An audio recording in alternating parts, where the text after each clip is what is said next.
Now in this video, I'm going to explain a problem similar to the homework. And we have a graph, a polygon again, just selected at these points. And we want to draw the graph of g, but g is defined as 3 times this function here. So to do 3 times f of x, that's going to result in a vertical dilation. Because with anytime we're doing something on the outside, that's going to result in some type of vertical transformation.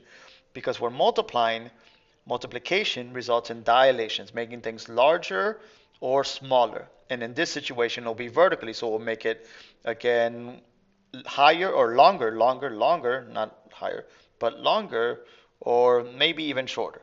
Well, multiplying by 3, let's see what happens. So if I look at what the coordinates are, let me make myself a table of values so you could see what we're going to do here. So we have x and f of x. The coordinates of f of x are -6, -3, that one there.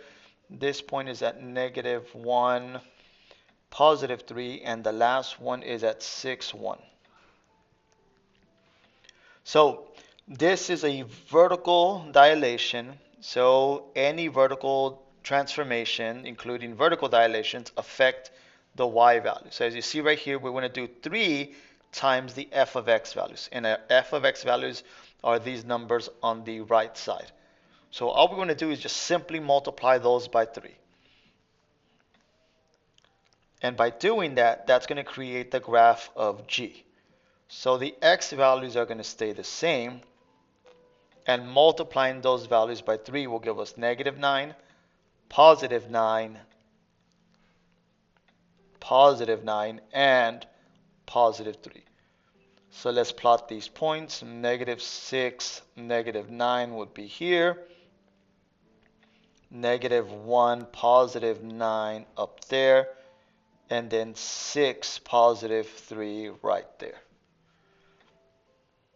And when I plot these points, the graph will automatically connect again in that order. So you want to make sure that you start on the left and move towards the right. So you want to identify this point first, this point second, and then this point third, and then create this transformation and then plot those points in that order. So this point needs to be connected to that point, and then that point needs to be connected to the last one.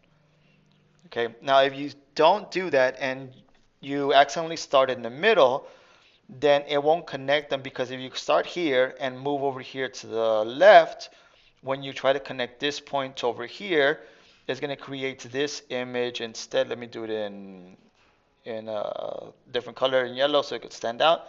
You'll create this yellow image instead, which again obviously is not the correct transformation. It's a completely different image, since all we're doing is just simply stretching this vertically by 3 times its original height, which you can clearly see. Instead of going up 3, we're now going up 9, which is 3 times its original height.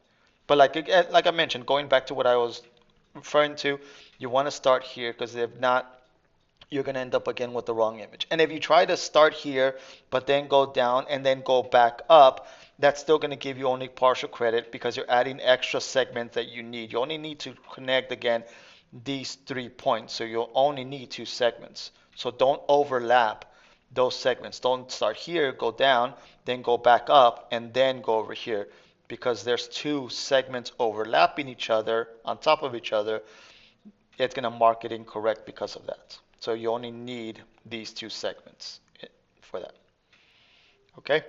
Hopefully, again, this video was helpful, and I appreciate you watching.